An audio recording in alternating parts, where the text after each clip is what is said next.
Take a good look at this town. This is Manila, before the Japs took it. These people are friends. You'll be meeting them or people like them soon. This is the Philippines in 1940, a modern, civilized country, a piece of America, peopled with fellow Americans.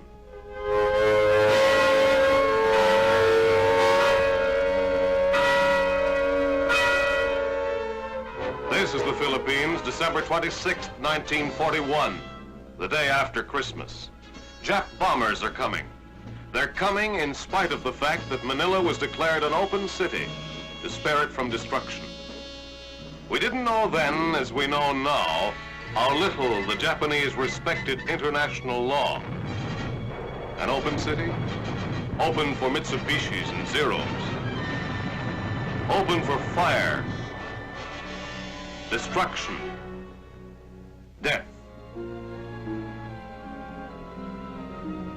This was Manila's punishment for flying the American flag, for being an American city. These scenes were taken by Japanese cameramen and captured by us. Here you see them on their triumphal march toward Manila. Where they found opposition, they destroyed it.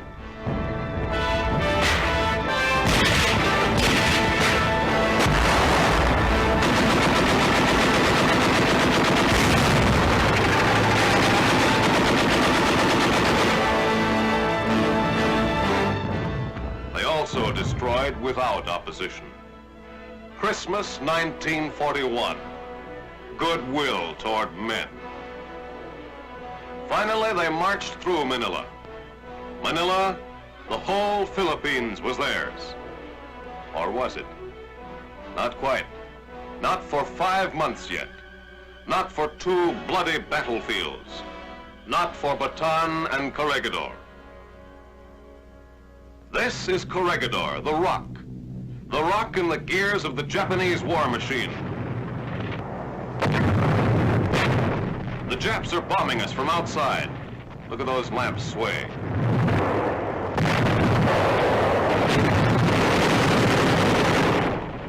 And still they kept coming.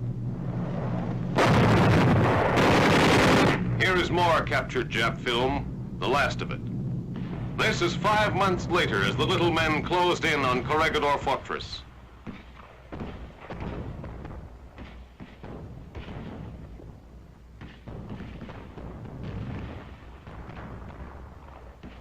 The survivors were starving, wounded, short of medicine.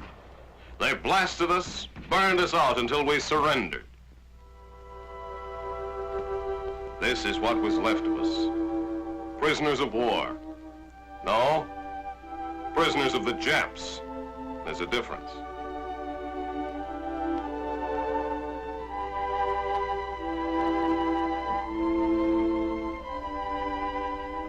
Name, Jonathan M. Wainwright. Rank, Lieutenant General. Serial number 02131. This is the start of the brutal death march. Many of these American and Filipino fighters were tortured and murdered. May 5th, 1942, a tragic day for us. We lost the Philippines. A tragic day for the Filipinos. They lost their freedom. But it was a great day for Hirohito, for Tojo, his head man. Whatever became of him? And for the Japanese soldiers.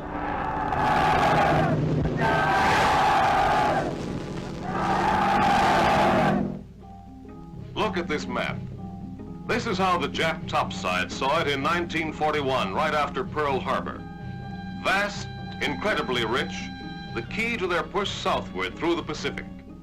The Jap stepping stone to New Guinea, Borneo, the Celebes,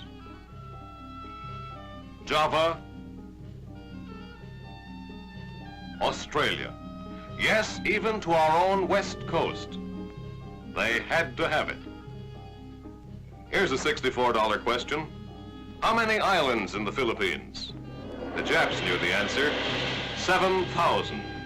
7,000 islands. 7,000 stakes to the richest treasures in the South Pacific. Philippine chromite, the largest deposit in the world. Basis for chromium, stainless steel, and steel forgings.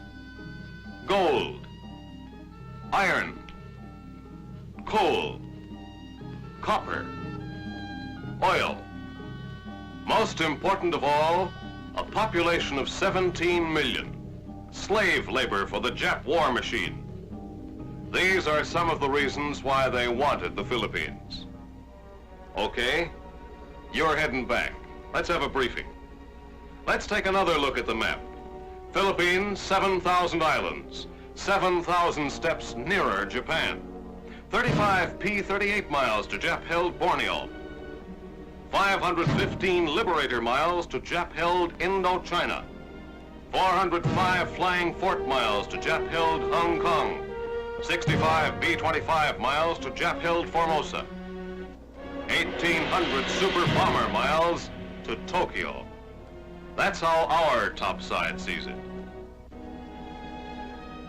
A population of 17 million. 17 million people who trusted our friendship. Fellow Americans. We promised them their independence for July 4th, 1946. We've pledged ourselves to go in and see that they get it on that date, or even sooner.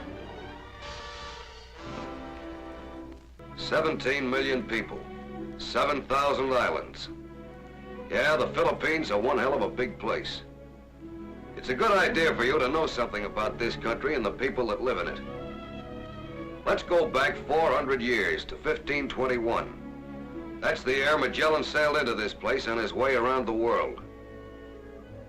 He landed on the island of Samar in the middle of the group. The Philippines got their name from Magellan's boss, Spanish King Philip, the great-grandson of Ferdinand and Isabella, who financed Columbus. Incidentally, Magellan made the mistake about a month later of leading an invasion. He got into a scrap with some of the natives. His round-the-world cruise came to a quick finish here on the island of Mactan. This is Magellan's monument. The Philippine hombres were tough fighters then, and they're still tough. Don't like invaders. Don't like Japs. See this cathedral? And this one? The architecture's Spanish. Here's part of an old Spanish wall. Philippine money. Get the name, peso. That's Spanish too. You'll find lots of Spain all through the Philippines. Reason? The Spaniards ran the Philippines for 3 centuries. That brings us right up to 1898. This is where we came in. Admiral Dewey. Fire when ready, Gridley. Battle of Manila. Too bad you can't see this in action. We didn't have a Signal Corps combat camera crew around in those days. Yeah, that's when we came in, the first time. For the past 40 years, 17 million Filipinos shared Uncle Sam with 130 million Americans. They have many universities, among them the great State University of the Philippines. This is the University of Santo Tomas. They've been studying here for more than 3 centuries.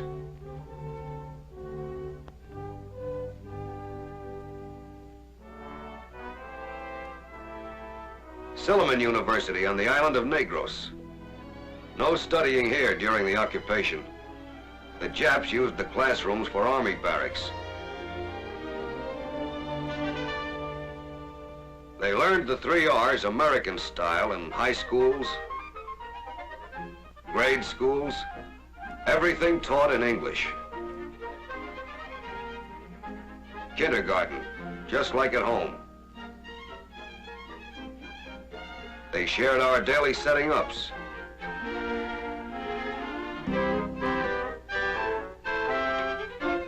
School for farming.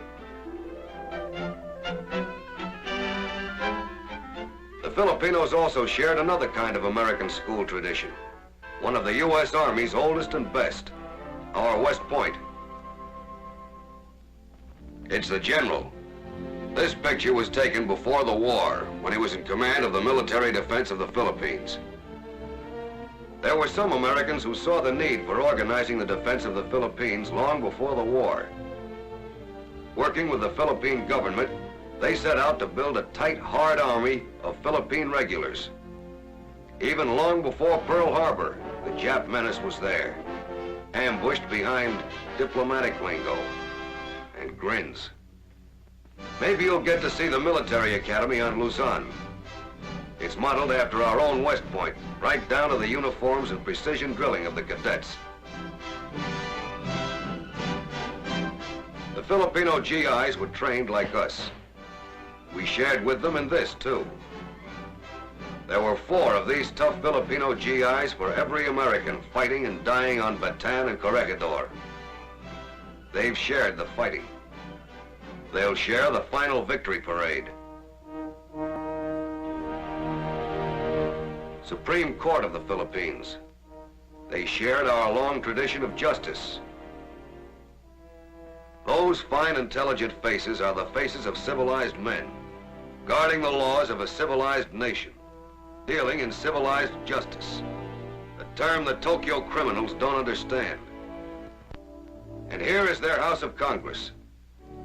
The Filipino legislators built their constitution based on ours. They made their laws as we do, by the consent of the governed. Laws for the Filipinos, by the Filipinos. They had a president. When the Japs invaded, he set up a government in exile in Washington to be ready for the day when we would liberate the Philippines and once more bring it into the society of free nations.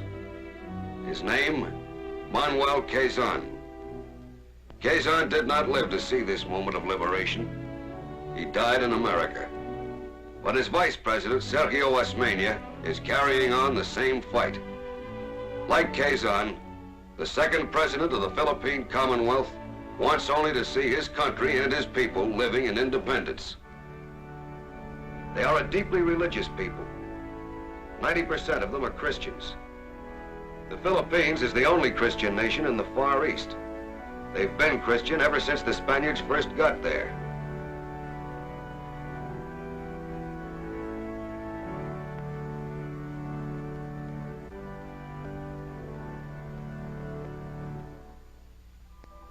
Like us, they're a mixture of a lot of races. If you hit a beach like this down south on the island of Mindanao, you'll meet this kind of Filipino citizen, the Moro. The Moros are Mohammedans. They look peaceful here, but they can fight like hell. Their favorite weapon is the bolo, a wicked piece of steel a top sergeant could shave with. They use it on everything, including their enemies. They fought the Spaniards for over 300 years.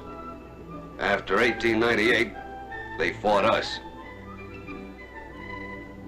Blackjack Pershing battled against them in his captain's bars long before he battled against the fathers of the Nazis at Chateau Thierry and the Argonne. In 1913, they buried the bolo as an instrument of war and took it up as a tool for peace and prosperity. They joined hands with the rest of the peace-loving Filipinos and earned their right to independence. Their biggest town is a place you've been hearing about, Zamboanga, the place where monkeys have no tails. That's one of the monks. See? Just a stump of a tail. When we get in, the Moros may put on a USO dance for us. It'll be like this.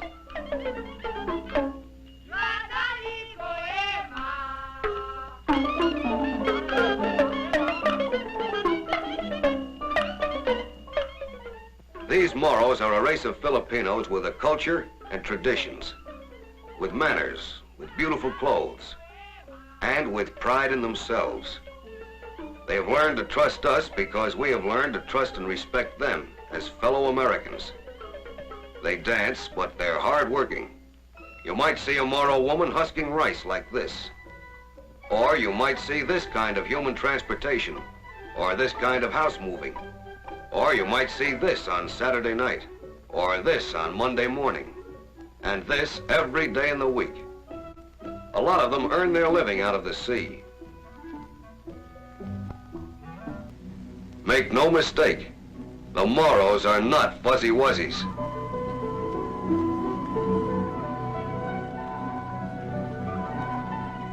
The lowlands of Mindanao lie 10 degrees above the equator. Some of you may find yourselves in the Jungle Mountains, or maybe 500 or 600 miles north on some of the other islands. Cebu, Mindoro, or Luzon.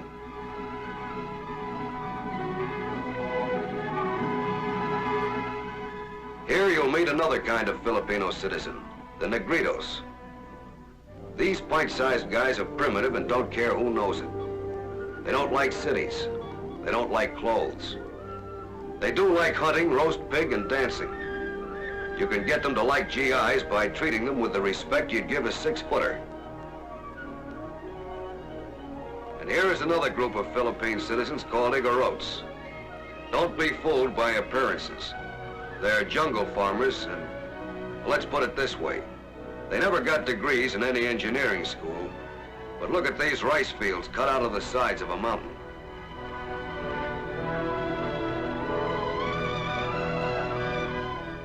Maybe this wouldn't be tough to do if you had a flock of bulldozers and tractors, but this is all hand-carved. It took them a couple of centuries, but they did it, figured out all the problems, laid in an irrigation system, built steps and paths so they could get around with their water buffaloes for plowing and planting, made the whole thing pay back in rice.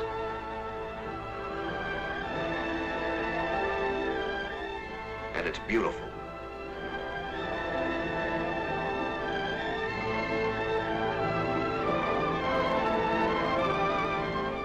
Have a dance? This one is done with rice stalks.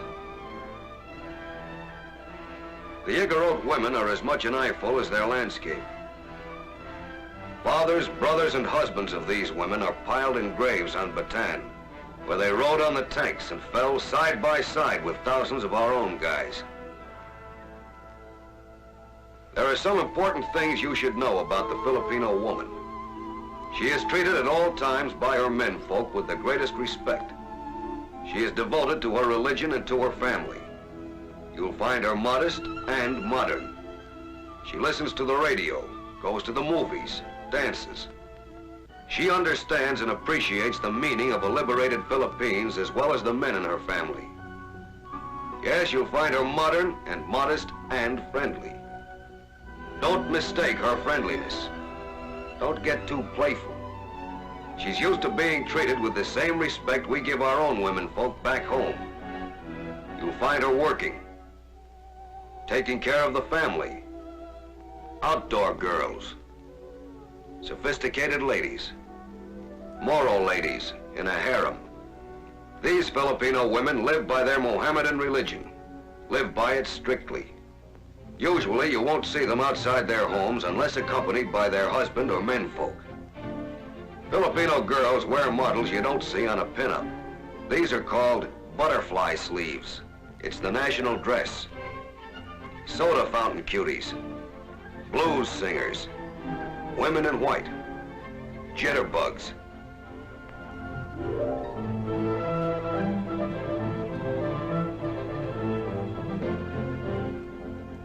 If you're lucky, you'll be invited to the homes of Filipinos. They're great family fellows. That's right, so are we. You'll get a chance to meet the folks. You'll also be introduced to a few dishes you probably never found in Mom's icebox. Don't let them throw you. Among others, there's puchero, the corned beef and cabbage of the Philippines, made with chicken and cabbage, string beans, and the sweet cousin of the Idaho potato called kamote. The bread and butter of the Philippines are fish and rice. If you're even luckier and get invited on a picnic, you'll get the best treat of all, suckling pig roasted on an open fire, the Filipino version of a barbecue. It's called lechon. You'll probably be seeing lots of local food emporiums like these. You'll probably also be hungry and curious. This stuff will taste as good as it looks, but you might be buying dysentery. Let the mess sergeant do the buying. Follow all the rules. Don't eat uncooked food, green fruits, or raw vegetables. Don't drink unboiled water. Keep on the ball with your health by not forgetting anything you've learned, and by relearning everything you've forgotten. And here's a tip you gotta remember. The Japs have been around for a couple of years. They've been spreading propaganda and lies, and some other things even more poisonous. Watch your step. Watch your health. Yeah, the great American pastime. In Luzon or Louisiana, in Mindanao or Minnesota, it's the same old game. Filipinos go for our sports. Softball in homegrown uniforms. Water babies. The ponies. The same cheering crowds. The same also-rans. But this little number is strictly Filipino. It's called sipa, meaning kick. That's it, it's tennis without a racket. You keep the ball in the air with your legs. It calls for fast footwork. Maybe you'll get a chance to play it. Boxing out in the open.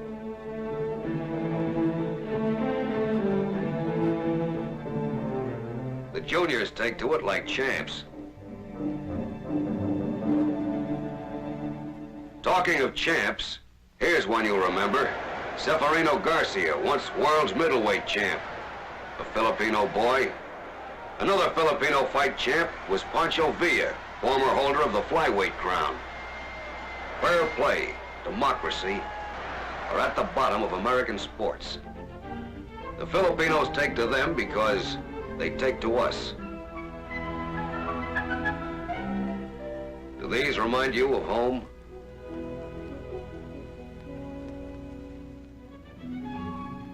And look, Joe, don't be surprised if around midday you suddenly find yourself all alone on a street.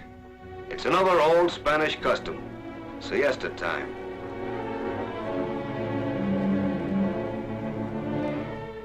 Get set for hot weather. We're right around the equator. March to May is generally the hottest time of the year. The heat is usually sticky, sweaty. But don't kid yourself. Siesta or not, these people know how to work and have plenty of big-time jobs to work at. Lumber, big timber, mahogany, hardwoods. The foothills and mountains on the islands are covered with them. The Japs had their eyes slanted on this stuff, saw it in terms of planes and ships long before we stopped thinking they were just dream boys. But millions of feet of good lumber was deliberately destroyed by the Filipinos before the Japs had a chance to grab it. Sugarcane, thousands of acres under cultivation. The Filipino sugar bowl was one of the world's biggest and richest. More than 1 million men and women kept filling it. It went out by boatloads. Coconuts. The Japanese wanted control of this business too. Know why? Coconut oil makes glycerin. Glycerin makes high explosives. High explosives make supermen. Supermen make war. Rubber. The Philippines have this white gold growing in their backyards.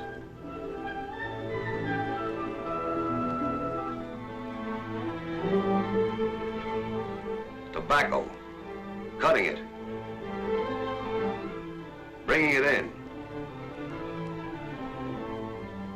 Here in one of the factories, they're rolling the leaf.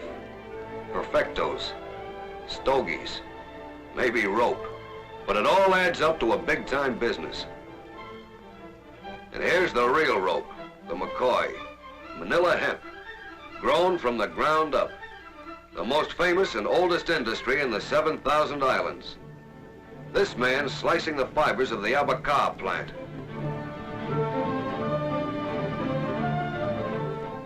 Shredding out the long, tough strands.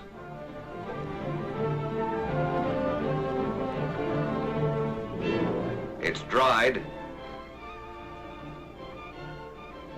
then twined. Back in the old Nantucket Clipper days, Yankee traders tied up with Manila hemp in ports over the 7 seas. War or peace, it's still sailing the 7 seas. No other country comes even near producing as much. Factories, machines, workers handling every kind of skilled job. The kind of people that can run their own country. The kind of people that want peace in the Far East. But also the kind of people that started learning a new job on the double. A trigger-squeezing job we taught them, while the Japs were landing. The kind of people that went into the hills as guerrillas and fought the Jap army for 2 years because they knew what they wanted, knew what they had to do to get it. The kind of people that got into GI issue and trained in American camps. The kind of people that are marching back with you. The kind of people that idolize this American because he stands for everything we promised and are doing for the Philippines. The kind of people that want their children to grow up, as our kids will grow up, in a world without fascist dictators. Yeah, we're coming back to those 7,000 islands, to those 17 million Americans. This isn't just another movie. Take it from me. These people aren't natives. They aren't beggars. They have cities and farms and industries. They have schools and courts and a constitution. They also have pride and patriotism and self-respect. They love freedom. They'll die for it. They have died for it. Don't throw your money around. For 2 years, the Japs have looted the Philippines, and there's probably very little left in the stores for the 17 millions who live there. Don't get out of line either. For years, the Japs have smeared anti-American propaganda in China, Burma, Malaya, and among the millions of Filipinos. They filled them full of lies about us. Don't give them a chance to broadcast, "I told you so." Just one word more. It's a word that covers a lot of ground. It covers 48 states. It covers 7,000 islands. The word is American. The Filipinos are American. Treat them like Americans. And Joe, don't for 1 day, 1 hour, 1 minute, ever forget that last message sent by a GI who saw his starved comrades, Americans and Filipinos, dying around him at Corregidor. What you are about to hear now is a transcript of the radio messages that came out of Fort Mills, Corregidor on May 5th. They are not near yet. We are waiting for God only knows what. The white flag is up. Everyone is bawling like a baby. They're piling dead, wounded soldiers in our tunnel. Corregidor used to be a nice place. It's haunted now. Get this to my mother. My love to Pa, Joe, Sue, Mac, Carrie, Joy, and Paul. Tell Joe, wherever he is, give him hell for us. Joe, you know who he means. Give him hell. Keep giving him hell till we get to Tokyo.